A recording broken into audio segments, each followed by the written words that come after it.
நாம சித்தாந்தம் பண்ணினான். அப்புறம் ஸ்ரீதரையாவால் பண்ணினார். அப்புறம் சத்குரு சுவாமிகள் பண்ணினார். சத்குரு சுவாமிகளுக்கு நிறையா சிஷ்யர்கள் உண்டு. அதில் சிவகங்கை மாவட்டத்திலிருந்து ராமநாதபுரம் ஜில்லாவில் ஒரு பையன். அந்த பையன் என்ன பண்ணுவான் அப்படின்னா, எப்போ பார்த்தாலும் அவனுக்கு கொஞ்சம் பாட்டு வரும். நீ எங்கேயாவது போய் கொஞ்சம் பாட்டு கேட்டு ஏதோ கேட்டிருக்கான் போல இருக்குது, பாடிகிட்டே இருப்பான். படிக்கிறதில்ல அவனுக்கு புத்தி போகலை. அப்பா அம்மா மண்ணி அண்ணா எல்லாரும் திட்டினா அவனை, படிக்காமல் இப்போ பார்த்தாலும் பாடிகிட்டே இருக்கியே என்ன பிரயோஜனம் அப்படின்னா. குரு கிருப்பை அப்படிங்கிறது தெய்வம் என்ன பண்ணும் அப்படின்னா, ஒருத்தனுக்கு கிருப்பை பண்ணணும்னு தெய்வம் மனசில் சங்கல்பம் வந்துடுத்து. தெய்வம் மனசில் சங்கல்பம் வந்த உடனே அந்த கிருப்பையை தெய்வம் எப்படி காண்பிக்கும்னா, ஒரு உத்தம குருட்ட அவனை பிடிச்சி தள்ளிவிடும் தெய்வம். ஏன் அப்படின்னா, நாம் கொடுத்தா நாமதேவர் மாதிரி பகவானை சாப்பிட வைக்கக்கூடிய சாமர்த்தியம் நமக்கு இருக்கான்னு நமக்கு இல்லை. ஆனால் பகவான் கிருபாலு இல்லையா, அதனால குரு நீ கொடுத்தா சாப்பிட்றாரு பார்க்கலாமே. அதுக்கு நாமதேவர் மாதிரி சாப்பிட வைக்கிறதுக்கு பக்தி அவ்வளவு திருடமாக வேணும். ஆனால் குருவாயில் நீ ஊட்டி விடுறதுக்கு அல்ப பக்தி இருந்தால் கூட போகிறோமே. இப்படி தெய்வம் பிடிச்சி உன்னை குரு கிருப்பைட்டு அப்படி கொண்டு போய் தள்ளுறது. அப்படிதான் இந்த பையன் பாடிகிட்டே இருந்தான் இல்லையா. எல்லாரும் திட்டினா, பகவான் நாம கீர்த்தனம் பண்ணினா, அப்பா அம்மா திட்டினா, அண்ணாமணி திட்டினா, நேராக சத்குரு சுவாமிகள்கிட்ட எப்படியோ வந்துருத்தோம். இப்படியும் வந்தால் நம்ம எப்படி சொல்ல முடியும், தெய்வம் அனுப்பிச்சு வச்சிருக்கு. அவன் அப்படி என்ன பண்ணினா, சத்குரு சுவாமிகள் பஜனை பண்ணும்போது கூட பாடுவான், அவருக்கு தம்புரா போடுவான், அவருக்கு பாத சேவை பண்ணுவான், அவருடைய வஸ்திரங்கள்லாம் துவைச்சு கொடுப்பான். அவனுக்கு அப்பா அம்மா வச்ச பேர் என்னன்னு தெரியல, ராமதாஸ் அப்படின்னு பேர் வச்சுட்டார். ராமதாஸ்ன்னு பேர் வச்சு அவனை ரொம்ப அந்தரங்கமாக அவருக்கு ரொம்ப பக்கத்திலேயே இருந்து இருந்து இருந்து இருந்த எல்லா கைங்கரியமும், அவருக்கு விசிறது, அவருக்கு தம்பூரா போடுறது, அவருக்கு பாத சேவை பண்ணுறது, அவருக்கு வஸ்திரம் துவச்சி போடுறது, அவருக்கு உச்சிஷ்டம் அவர் சாப்பிட்டதை சாப்பிட்றது, இப்படியே அவனுடைய ஜீவனம் போயின்னு இருக்கு. ஒரு நாளைக்கு அந்த ஊருக்கு ஒரு சன்னியாசி வந்தார். சன்னியாசி மரியாதையை ஒட்டி சத்குரு சுவாமிகள் அவரை சேவிச்சார். சேவித்த உடனே அந்த சன்னியாசியும் சௌக்கியமாறுன்னு சத்குரு சுவாமிகள் ஆசீர்வாதம் பண்ணினார். இந்த ராமதாஸால் அதை தாங்க முடியலை. உடனே அவன் மூஞ்ச தூக்கிட்டு ஓடி போயிட்டான். எங்கே போனான் அப்படின்னா, மறுநாளைக்கு சன்னியாசி எங்கே ஸ்நானத்துக்கு வராரோ அந்த இடத்துல ஒரு மரத்து மேலே போய் உட்கார்ந்துட்டுருக்கான். அந்த சன்னியாசி ஸ்நானத்துக்கு வந்த உடனே பொத்துன்னு கீழே இறங்கினா, என்ன தைரியம் உனக்கு, என் குருநாதரை பார்த்து சௌக்கியமாறுன்னு கையை தூக்கி ஆசீர்வாதம் பண்ணுவேன், அவர் நமஸ்காரம் வேற பண்ணுறார், பார்த்துட்டு வேற இருக்க, ஓடிவிடு இந்த ஊரை விட்டு அப்படின்னா.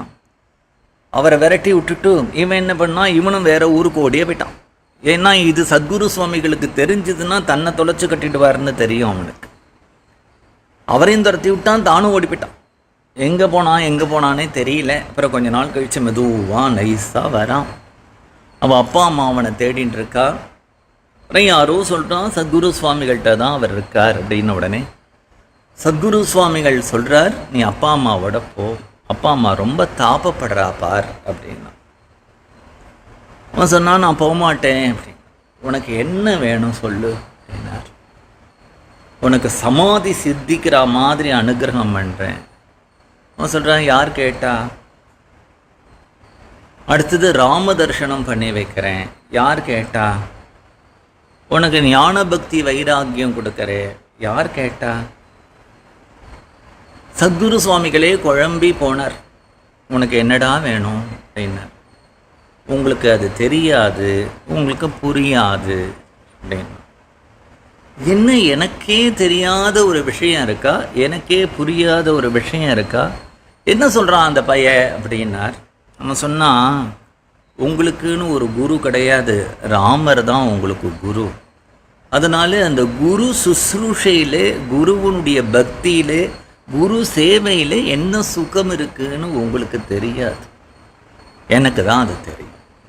நீங்கள் ராம தரிசனமும் எனக்கு வேண்டாம், ஞான பக்தி வைராக்கியமும் எனக்கு வேண்டாம், சமாதியும் வேண்டாம், உங்கள் காலை பிடிச்சி விடுறதுலையோ, உங்கள் வஸ்திரங்களை துவச்சி போடுறதுலையோ, உங்களையே பார்த்துட்டு இருக்கிறதுலையோ, நீங்கள் பாடும்போது எனக்கு தம்புரா போடுறதுலையோ, உங்களுக்கு விசிறி விடுறதுல இருக்கிற ஆனந்தம் சமாதியில் கிடையாது, ராம தரிசனத்தில் கிடையாது அப்படின்னு உடனே இவர் சொன்னார், இவ்வளவு சொல்கிறே இல்லையா, நான் சொல்கிறதையும் கேட்கணும், அதுவும் ஒரு குரு பக்தி தானே, அதனால் நீ ஒரு ராமரை தர, நீ கல்யாணம் பண்ணிக்கோ, ஒரு உஞ்சவரத்தை எடுத்துண்டு உங்கள் ஊரில் இரு, நான் வரேன் உங்கள் ஊருக்கு அப்படின்னார். அனுப்பி வச்சார். எப்பயுமே குரு மாதிரி தானே சிஷ்யம் இருப்பான், குருவை பார்த்து தான் எல்லாம் கற்றுப்பான். சத்குரு சுவாமிகளும் என்ன பண்ணுவார், சத்திரம், சாமரம், அப்புறம் அதுக்கு தண்டம், பாதுகை, இதோடு தான் உஞ்சவரத்தை எடுப்பார். அவர்கிட்ட இருந்து கத்துண்டவன் தானே. அதனால் என்ன பண்ணினா, சிவகங்கையில் போயிட்டு நித்தியம் சத்திரம், சாமரம், அந்த மாதிரி பாதுகை அதோடையே உஞ்சவரத்தை எடுத்துன்னு இருந்தான். அந்த ஊரில் பெரியவர் வந்து மிரட்டினார், டேய் நாளைக்கு இப்படி உஞ்சவரத்தை எடுத்துன்னு போனால் ராஜா கழுத்தை சீவிடுவார். ஏன் அப்படின்னா, ராஜாக்கள் தான் இந்த ஊரில் சத்திரம், சாமரம், இந்த மாதிரி செங்கோல்லாம் பிடிச்சிக்கலாம், நீ அதெல்லாம் பண்ணிட்டு உஞ்சவரத்தை எடுக்க வரக்கூடாது அப்படின்னு மிரட்டினார். உடனே இவன் பார்த்தான், பயந்து போயிட்டு என்ன பண்ணான், மறுநாளைக்கு உஞ்சவரத்துக்கே போகல, ஏதாவது ராஜா நம்மளை பனிஷ் பண்ணிட போகிறார் அப்படின்னு பயந்துண்டு உஞ்சவரத்தை எடுக்காமல் இருந்தால் சாயங்காலம் ராஜாட்டே இந்த ஆள் வந்துடுது. ஆள் வந்தவொடனே இன்னும் பயந்து போயிட்டான். நம்ம நேற்றுக்கெல்லாம் அந்த மாதிரி சத்திர சாமரத்தோடு போனது ராஜா காதுக்கு போயிடுத்து போல இருக்கு. அவர் சொன்ன மாதிரியே ராஜா ஏதோ தண்டனை கொடுக்கறதுக்கு தான் நம்மளை கூப்பிட்ருக்கார் அப்படி. வந்த ஆள் சொல்கிறா, இன்னைக்கு மகாராணி சாப்பிடவே இல்லை, உங்களால் தான் சாப்பிடலையாம் அப்படிங்கிற. நான் என்ன பண்ணினேன், நீங்கள் நித்தியம் உஞ்சவரத்திக்கு வரையில் இல்லையா, உங்களுக்கு அக்ஷதை போட்டுட்டு தான் மகாராணி சாப்பிட்றதுன்னு ஒரு பழக்கம் வச்சுருக்கா, நீங்கள் இன்றைக்கி வராததுனால அக்ஷதை போட முடியல, அதனால் ராணி சாப்பிடலை. அதனால் ராஜா என்ன பண்ணார்னா, உங்களுக்கு கொடை, சாமரம், செங்கோல் எல்லாம் கொடுத்து அனுப்பியிருக்கார், இதோடு உங்களை உஞ்சவரத்தி 4 மணி ஆனாலும் பரவாயில்லன்னு அழைச்சிட்டு வர சொன்னார் அப்படின்னு. உடனே குரு கிருப்பை எப்படிலாம் பண்ணுறதுன்னு யோசிக்கிறான். அப்புறம் சத்குரு சுவாமிகள் அவனுக்கு வாக்கு கொடுத்த மாதிரியே அவன் இருக்கிற ஊருக்கு வந்தார். அவர் ஊருக்கு வந்துட்டு அவர் அப்படியே எல்லா ஊருக்கும் கூப்பிட்டுட்டு போகிறான். பக்கத்துலலாம் தரிசனம் பண்ணிவிட்டு அப்படி மத்தியானம் 2 மணி 3 மணிக்கு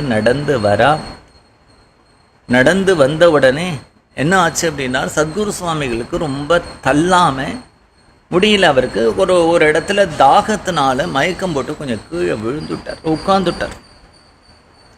உடனே இவன் ஓடுறான், எங்கேயாவது தண்ணி கிடைக்குமா அப்படின்னு பார்த்துண்டு ஓடினா, ஒரு மாடுலாம் மேய்க்கிற ஒரு குழந்தை அங்கே இருந்தான். அவன் என்ன பண்ணினான், கிடுகிடுன்னு தண்ணி எடுத்துட்டு வந்து கொடுத்தான். சத்குரு சுவாமிகள் அந்த தீர்த்தத்தை சாப்பிட்டார், ஆஸ்வாசப்படுத்தின்றார். அவருக்கு மயக்கம் தெளிஞ்ச உடனே அந்த மாடு மேய்க்கிற அந்த குழந்தைய பார்த்து இந்த ராமதாசன் அவனை தொட்டு சத்குரு சுவாமிகளை நமஸ்காரம் பண்ண, அவர் விழுந்து கும்பிட்டுக்கோ, ரொம்ப பெரியவர், உனக்கு ஏதாவது வேணும்னா அவர்கிட்ட கேட்டுக்கோ அப்படிங்கிறான். அந்த குழந்தை நமஸ்காரம் பண்ணி அவரை பார்த்து கை கூப்பி, எனக்கு நல்ல ஞான பக்தி வைராக்கியம் சித்திக்கணும், ராம தரிசனமானும்னு கேட்கறது. சத்குரு சுவாமிகளை இந்த ராமதாஸை பார்க்கிறார். இந்த மாடு மேய்க்கிற குழந்தைக்கு ராமரை தெரியுமா, மாடு மேய்க்கிற குழந்தைக்கு ஞான பக்தி வைராக்கியம் தெரியுமா, இந்த குழந்தை எப்படி கேட்குறான் பத்தியா, அதுக்கு என்ன பிரபாவம்னா, நீ அவனுடைய தோலை தொட்டுட்ட, உன்னுடைய ஸ்பர்ஷம் அவனை மாற்றிடுத்து அப்படிங்கிறார். குரு கிருப்பை அப்படிங்கிறது ஒருத்தர்கிட்ட வந்துடுத்து அப்படின்னு விட்டா, அவன் யாரை தொடுறானோ, யாருக்கு கடாட்சம் பண்ணுறானோ அப்படியே எல்லாருக்கும் வரக்கூடியது, ஆச்சரியமானது. அதனால உலகத்தில் யார் ரொம்ப பெரியவர் அப்படின்னா தெய்வம். ஆனால் தெய்வத்தை காட்டிலும் யார் பெரியவர் அப்படின்னா குரு. ஏன்னா அந்த தெய்வத்தை ஹிருதயத்தில் வச்சுருக்கார் இல்லையா, எப்பொழுதுமே அந்த தெய்வம் அவருக்கு வசப்பட்டு இருக்கு இல்லையா, அந்த தெய்வத்தை ஹிருதயத்தில் எப்பொழுதும் தாங்கிண்டு, இல்லைன்னா அந்த தெய்வத்தினுடைய நாமத்தை எப்பொழுதுமே வாக்கில் வச்சுண்டு தெய்வ சிந்தனையோடையே இருந்துருக்கிற குரு கிருப்பை இருக்கு. அது ஒரு மனுஷனுக்கு மோட்சத்தையே கொடுத்துடும் அப்படின்னா, சதுர்விதமான புருஷார்த்தங்களை கொடுக்கறதுல ஒன்றும் ஆச்சரியம் இல்லை. குரு கிருபையினால கல்யாணம் ஆச்சு, குரு கிருபையினால படிப்பு வந்தது, குரு கிருபையினால துக்கம் விலகித்து, குரு கிருபையினால உத்தியோகம் கிடைச்சது அப்படின்றதெல்லாம் ஒன்றும் ஆச்சரியம் இல்லை. குரு கிருபையினால பகவானே கிடைச்சிடுவான் அப்படின்னா இதெல்லாம் ரொம்ப பெரிய ஆச்சரியமான